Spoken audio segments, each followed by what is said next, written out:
जय हिंद जय भारत। मैं राम कुमार आपका अपने पारिवारिक क्लब राम कुमार में आप सब भाई बहनों का हार्दिक स्वागत करता हूं। तो कैसे हैं आप सब? आशा करते हैं होंगे अच्छे होंगे, स्वस्थ होंगे, मन लगा के उन्हीं चीज़ों को सीख रहे हो। तो आज हम गणित का पार्ट 2 पढ़ने जा रहे हैं। आपका गणित का पेपर बहुपद पोलोनोमियल है, इंग्लिश में कहते हैं बहुपद। सबसे पहले हम इसके बेसिक पढ़ते हैं, फिर उसको ऑब्जेक्टिव क्वेश्चन को हल करते हैं। देखो बहुपद ऐसा बीजीय बीजक जिनमें 4 राशियां घात के रूप में तथा किसी गुणांक के रूप में 7 हो। तो 5x बीजक आपको सब आते हैं।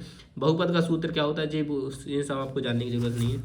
बहुपद की घात, किसी बहुपद की सबसे बड़ी घात वाले पद के घातांक को उस बहुपद की घात, जैसे मतलब हमें एक हमारे पास एक बहुपद है, इसमें सबसे बड़ी देखते हैं घात क्या है, 3 है, तो 3 हमारी क्या होगी, घात होगी। इस प्रकार देखते हैं बहुपद के प्रकार घात के आधार पर रेखिक बहुपद और द्विघात। देखो जिसमें एक घात होती है उसे रेखिक बहुपद का, जिसमें 2 घात, द्विघात, त्रिघात, 4 घात और चतुर्घाती हो गए। फिर पद के आधार पर जिसमें एक पद होगा उस एक पद एक है, प्लस का चिन्ह देखेंगे तो जितने पद जुड़ेंगे 2 पद, 3 पद में 3 पद जुड़े रहेंगे, चतुर्पद में 4, 10 पद में 10 पद। और बहुपद के शून्य का, बहुपद के शून्य क्या होते हैं वो आप समझ लीजिए। बहुपद के शून्य तो अब बनाते हैं बहुपद के शून्य। तो बहुपद के शून्य क्या होता है? ग्राफ के आधार पर कोई ग्राफ x को जितनी बार काटता है उतनी ही उसके शून्य होंगे, वो जितनी बार काटेगा उतनी ही उसके शून्य होंगे। बहुपद का ग्राफ, द्विघात बहुपद ax² प्लस के bx प्लस के ca का ग्राफ यू आकार का परवलयाकार होता है, जबकि रेखिक बहुपद ax प्लस b का ग्राफ का सर रेखा होता है। मतलब जो ax² plus bx plus c मतलब ये द्विघात समीकरण होगा तो उसका ग्राफ जो होगा वो यू आकार का होगा। लेकिन जो रेखिक बहुपद होगा जिसकी घात 1 होगी उसका क्या सा सीधी रेखा में होगा। सीधी रेखा में ग्राफ में हमें पता चलता है द्विघात बहुपद में अधिकतम 2 शून्य तथा रेखिक बहुपद में अधिकतम 1। तो जिसकी जितनी घात रहेगी उतनी उसके शून्य हो सकते हैं। अगर 4 घात है तो 4 शून्य होंगे, 5 घात है तो 5 शून्य होंगे। लेकिन अगर इसकी 2 घात है तो 2 शून्य होंगे और 1 घात है तो 1 शून्य होगा। बहुपद के शून्य का, बहुपद के शून्य क्या है कि गुणनखंड के आधार पर जैसे x² जो बोली लिखा 2 शून्य होंगे, -3 बा -2 इसके गुणनखंड करेंगे तो 2 मतलब इसके गुणनखंड करते हैं, फिर x बराबर जो मान नहीं निकालते अपन तो वो बराबर निकलते, उन्हें शून्य कहते हैं।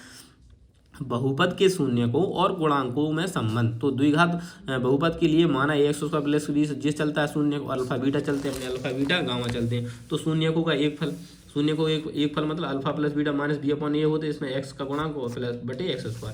और शून्य को गुणनफल क्या होता है? अल्फा इंटू बीटा, सी अपॉन ए कहते हैं, चर पद कहते हैं, और x² का गुणांक कहते हैं। अब त्रिघाती बहुपद के लिए माना तो इसके लिए अल्फा बीटा गामा आ जाते हैं। अल्फा बीटा क्या आ जाते हैं? त्रिघात के लिए क्या आ जाते हैं? अल्फा त्रिघात, ये त्रिघात बहुपद के लिए आ जाते हैं alpha beta gamma. Alpha beta gamma शून्य को एक पर alpha plus beta plus gamma minus b upon a हो जाते हैं, और शून्य गुणन पर alpha into beta, beta into gamma, gamma into alpha बराबर सी अपॉन ए हो जाते हैं, और alpha into beta into gamma minus के डी अपॉन ए होते हैं। मोस्ट इंपॉर्टेंट सूत्र है, इनको याद करोगे तभी क्वेश्चन आपके होंगे। अब द्विघात बहुपद बनाया तो द्विघात बहुपद बनाया तो के कोष्टक में x² माइनस शून्य को का योगफल x करते हैं और शून्य को गुणनफल लिख देते हैं। तो मतलब इसको के x² माइनस के alpha plus beta into x plus के अल्फा इंटू बीटा, जहाँ के क्या है? वास्तविक संख्या है। अगर त्रिघात का बहुपद बनाना है तो हम इसे लिखते हैं के x³ माइनस के alpha plus beta plus gamma x² plus alpha beta plus beta gamma plus gamma alpha x minus के अल्फा इंटू बीटा, जहाँ के एक वास्तविक संख्या है। अब आते हैं पे ऑब्जेक्टिव क्वेश्चन, तो इनको हल करते हैं कि बहुपद 3x² प्लस के 5x प्लस के 2 के शून्य को का एक फल ज्ञात कीजिए। तो शून्य को का एक फल क्या होता है? अल्फा प्लस के बीटा। तो अल्फा प्लस बीटा क्या होता है? माइनस के बी अपॉन ए। तो माइनस का बी अपॉन ए होता है, तो बी का मान कितना है? 5, ए का मान कितना है? 3, तो माइनस के 5/3 आपका आंसर हो गया। इस प्रकार से, ठीक है। अगर द्विघात बहुपद का शून्यकों का योगफल, तो शून्यकों का योगफल क्या होगा? पहले तो शून्य के निकालो, फिर उनका क्या निकालेंगे हम? योगफल। पहले हमारे क्या होना चाहिए? शून्य के निकलने चाहिए, फिर क्या आना चाहिए? योगफल। तो आप समझ रहे हैं कि फॉर्मूला किसका है? तो ये है x-2 का होल स्क्वायर। x-2 का होल स्क्वायर दिख रहा है आपको? आपने कहा हाँ भैया दिख तो रहा है, x-2 नहीं है, ये है 2x-1 का होल स्क्वायर। तो खुलेगा तो 4x² हो जाएगा हैं, और माइनस के 4x हो जाएंगे और प्लस का 1 हो जाएगा। तो ये इसका है, तो इसको 2x माइनस के 1, ये 2x माइनस के 1 बराबर हम 0 मान लेंगे, तो 2x बराबर कितना आ जाएगा? आपका 1 आ जाएगा। क्या आ जाएगा मेरे बच्चों? 1 आ जाएगा। तो x बराबर 1/2 आनी चाहिए। फिर क्या कह रहा है जी? 1/2 एक प्लस में आएगा और एक माइनस में आएगा, एलसीएम लोगे 2 आ जाएगा। तो 1 माइनस के 0, गड़बड़ा क्यों रहा है? शून्यकों का योगफल ज्ञात कीजिए। अच्छा, शून्यकों का योगफल मतलब वही होता है मेरे बच्चों अल्फा प्लस के बीटा। अल्फा प्लस के बीटा, मैंने कहाँ दिमाग लगा? अल्फा प्लस के बीटा बराबर क्या होगा? गलत फॉर्म माइनस के बी अपॉन ए हो जाएगा। तो बी का मान कितना है? 4 है, और ए का मान माइनस प्लस हो, 4 से 4 कट जाएगा, तो एक आंसर आ जाएगा। तो आपका ऑप्शन नंबर डी सही होगा। वो मैंने दिमाग लगा दिया, उसका मैं पूरा खोलने लगा, तो पूरा नहीं खोलना है आपको, सिर्फ इसमें फॉर्मूला लगाना है अल्फा प्लस के बीटा माइनस के बी अपॉन बी का मान -4 है, तो माइनस का पहले से प्लस का 4 हो जाएगा, बटे 4 4 4 कट जाए, तो एक आपका आंसर आ जाएगा। चलो आगे चलते क्वेश्चन पे कि किसी द्विघात बहुपद के शून्य को गुणनफल, तो क्या शून्य गुणनफल क्या होता है, C/A खत्म। यदि बहुपद Px x² माइनस के x माइनस के 3p का एक शून्यक 3 है, तब p का मान क्या होगा, तब p का मान क्या का शून्यक है, तो एक शून्यक कितना है 3 है, तब p का मान क्या है, तो p का मान बताना, तो एक शून्यक 3 है, 3 रख देंगे, 3 का कितने होंगे इधर 9 हो जाएंगे और इधर 3 हो जाएंगे और ये कितने हो जाएंगे, ये 3p हो जाएंगे, तो ये 3p इधर आ जाएंगे तो ये प्लस के हो जाएंगे, बराबर 0 रहेगा इसके, बराबर इधर हो जाएंगे, घटेंगे 6, 3 दूनी 6, तो p बराबर कितना आ जाएगा आपका 2 आंसर आ जाएगा, तो p का ऑप्शन नंबर सी इस प्रकार से करना है। अब त्रिघात बहुपद x तो bx प्लस c एक शून्य 1 है, तब अन्य दो शून्य को गुणनफल क्या होगा, तो गुणनफल माइनस के ऑप्शन नंबर डी का होगा b माइनस के a प्लस के बने, इसमें क्या करना, बराबर 0 मान के आपको जहाँ x लिखा है वहाँ पर क्या लिखेंगे, तो 1 लिख दोगे, जैसे इधर 1 हो जाएगा, क्या हो जाएगा, तब अन्य दो शून्यकों का गुणनफल ज्ञात कीजिए, गुणनफल गुणनफल गुणनफल गुणनफल, बस उसी प्रकार से हो जाएगा, ठीक है। हाँ, एक द्विघात बहुपद के शून्यकों का योग तथा गुणनफल 1 तथा 1 है, तो बहुपद ज्ञात कीजिए, तो बस आपको बहुपद क्या हो जाएगा, देखो क्या होता है बहुपद का, मैंने आपको बताया था इसका फॉर्मूला बनाने के लिए, क्या होता है x² माइनस के x और प्लस का, तो माइनस का x किसमें और प्लस का 1 किसमें, तो पहले ऑप्शन सही है आपका, ये फॉर्मूला है। एक द्विघात बहुपद जिसके शून्यक 3 और 4 हैं, शून्यक कितने हैं 3 और 4 हैं, तो फिर वो पूछ रहा बहुपद बताइए, तो बहुपद का मतलब 3 और 4 है, तो मैंने कहा माइनस का 3 रखेंगे, 3 का 9 और जे कितना का, जे भाई माइनस का 3 होगा, तो ये तो आंसर हो नहीं सकता है। अगर इसमें रखेंगे 3 का 9, 3 का शून्य होने चाहिए, तो इधर 3 का 9 और 9 और जे भी माइनस के 3 तो घटेंगे, 9 तो ये एक तो ये हो गया, फिर अगर 4 रखेंगे, 4 चौको 16 और 4 20, तो ये नहीं हो रहा, फिर इसमें आते हैं, तो ये ऑप्शन आपका बिल्कुल सही हो जाएगा सी, क्योंकि इसमें 3 रखो, 3 का 9 और 3 12, 12 से 12 कट गया, 4 रखो, 4 चौको 16, 16 में से 4 कटेंगे तो 12, तो ये तो ऑप्शन नंबर सी आपका सही है। अब मान रख के देख लो, बस मान जहाँ x लगा वहाँ 3 रख के देख लो, 0 आ जाए तो शून्य है, और नहीं आ तो नहीं है, 4 रख के तो दोनों से 0 आ जाता, तो आंसर आपका सही है, ये कहने का मतलब है मेरा। शून्य 6 तथा -1 वाले कितने बहुपद होंगे, तो आपको 3 से अधिक हो जाएंगे, कितने हो जाएंगे 3 से अधिक। द्विघात बहुपद 2x² प्लस 14x प्लस 9 के शून्य के, तो इसके लिए शून्य निकालने के लिए आपको फॉर्मूला लगाना पड़ेगा, पूरा हल करना पड़ेगा, क्योंकि इसके गुणनखंड नहीं होंगे, क्योंकि 9 दूनी 18 होंगे, तो आप इसमें कौन सी विधि लगाओगे, श्रीधराचार्य विधि, कौन सी विधि लगेगी इसमें, श्रीधराचार्य विधि। श्रीधराचार्य विधि का फॉर्मूला आपको आता होगा, तो नहीं आता तो मैं बता देता हूँ, माइनस के b प्लस माइनस के अंडर रूट के b² माइनस के 4ac बटे 2a, तो ये फार्मूला आपको लगाना है, ये प्लस माइनस से b है, तो ये फार्मूला आप इसमें लगाएंगे तो आपका आंसर आ जाएगा, जिसमें आप ए बराबर कितना निकाल लोगे, ए बराबर आपके 2 आ जाएंगे, बी बराबर आपका 14 आ गया और सी बराबर कितना आ गया 9, तो आप इस मान को रख देंगे और आप इस वाले फॉर्मूले आपका आंसर निकल के आ जाएगा, ठीक है। चलो आगे चलते हैं, अब क्वेश्चन नंबर 10, तो क्वेश्चन नंबर आपका 10 क्या कह रहा है कि यदि द्विघात बहुपद x² x plus 1 x plus b के शून्य 2 और -3 है, तो ए और बी का मान, तो कुछ नहीं करना है, जहाँ पे आपको ए और बी का आपसे मान पूछ रहा है, तो शून्य का आपको दे रहा है, तो आप x की जगह 2 रख के देख लो तो अलग मान आएगा, फिर 3 रख के देखोगे तो अलग मान आएगा, तो ऑप्शन नंबर आपका सी सही हो जाएगा, ठीक है।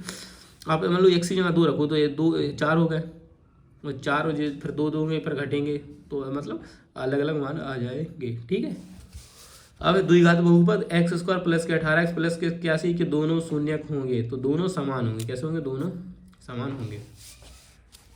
फिर एक द्विघात बहुपद में अधिकतम शून्यक हो सकते हैं, द्विघात में कितने हो सकते हैं, अधिकतम 2 हो सकते हैं, इससे कितने हो सकते हैं, जो 2 हो गया, कि एक द्विघात बहुपद के अधिकतम शून्यक हो सकते हैं, तो कितने हो सकते हैं, 2 हो सकते हैं, तो द्विघात है तो।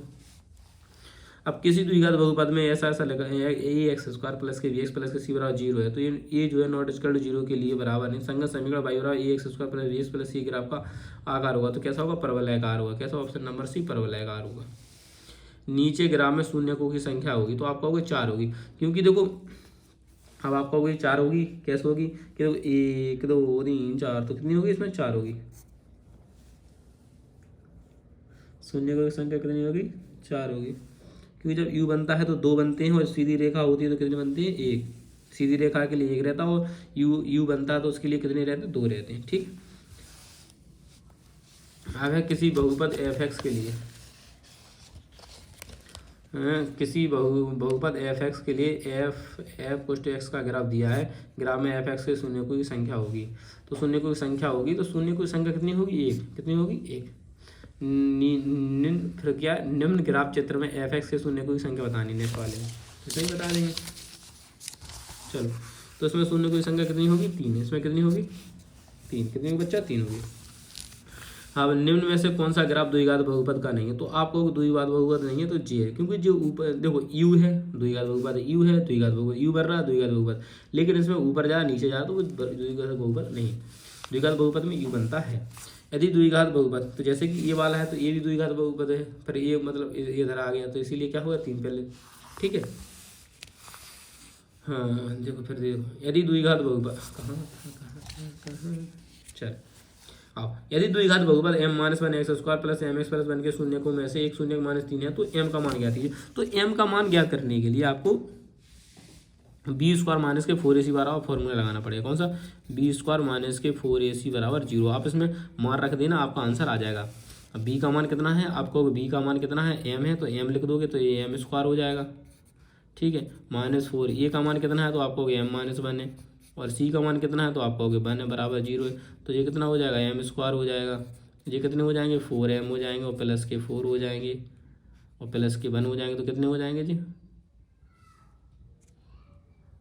तो इस प्रकार से आपको इसको हल करना है, और इसमें कुछ नहीं है, और इसमें कुछ नहीं। अब जो 4 और 1 5 हो जाएंगे, फिर द्विघात समीकरण बन जाएगा। तो द्विघात समीकरण हल कर लेना। जे कितना? m² माइनस के 4m और प्लस के 5 होगा। घटाने पर कितना बचना चाहिए?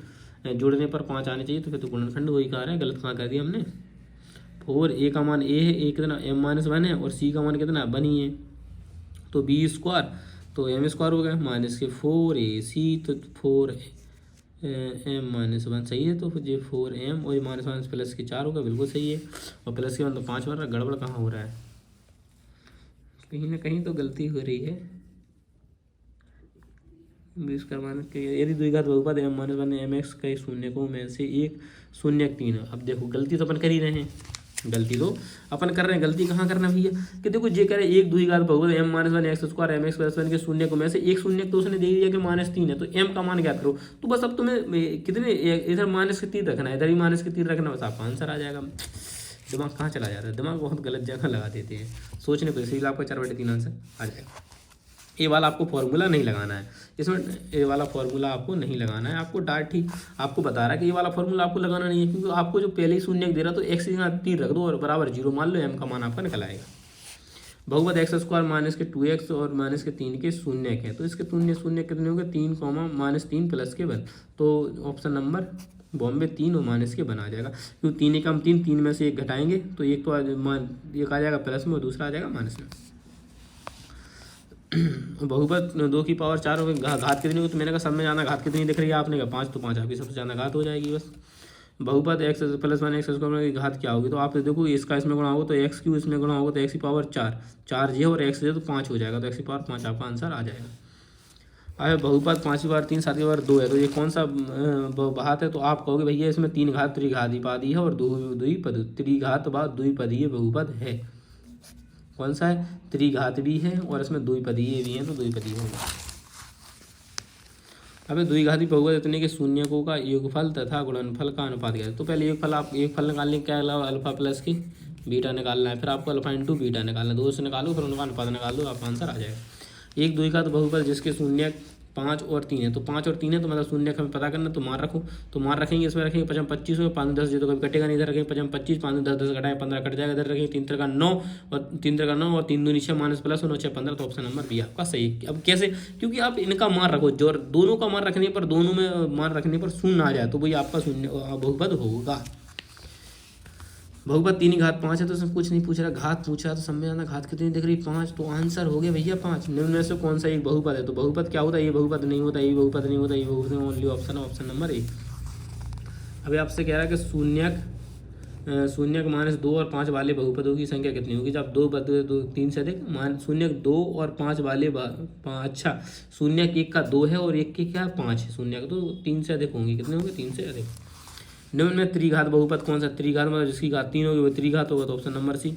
एक त्रिघात बहुपद की अधिकतम शून्यों की संख्या कितनी होती है? 3, तो ऑप्शन नंबर ये आपका हो गया। तो आज मैंने पूरे आपको ऑब्जेक्टिव क्वेश्चन कर कल इसके लॉन्ग क्वेश्चन कराएंगे। तो मिलते हैं नेक्स्ट में, तब तक के लिए जय हिंद, जय भारत, इंकलाब जिंदाबाद। चैनल पर नए हैं तो चैनल को सब्सक्राइब कर ले और लाइक कर दे वीडियो को शेयर भी कर दे। जय हिंद, जय भारत।